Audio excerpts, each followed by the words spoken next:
أنا اطلعت على أولاد وبنات مستقيمين، ويوم قمت أبحث عنهم لقيتهم هم زينة، وأبوهم ما قبل مغرب ما مستقيم، لكن هناك الأساس.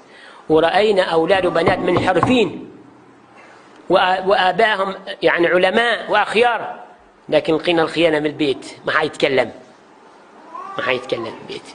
يوم خرجت البنت ما لابسة لباس زين، الأم ساكتة تقولها تزعل علي. يوم الآب شوية قالها ايش ذا اللباس، انت كلش متمثلة، هنا وشفق الحبلة، لك رجال ما تروح السوق وما حد معاش رجال.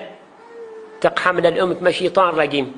الشدة وما بناتينا، وانا بناتينا متبتن كر صح ولا صح؟ تقحمل فعليبة، وزارة الداخلية تقحمل فعليبة، هي بتضيع البيت. صحيح ما صحيح؟ البنت رفعت راسها خلاص، رفعت راسها للسماء. صحيح ما صحيح؟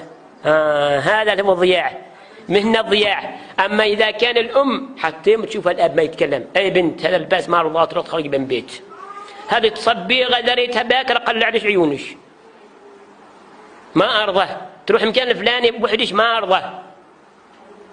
أنا ما أعرف، أنا ما أتهمش، لكن أنا مسؤولة يوم القيامة عنش. صح ما صح؟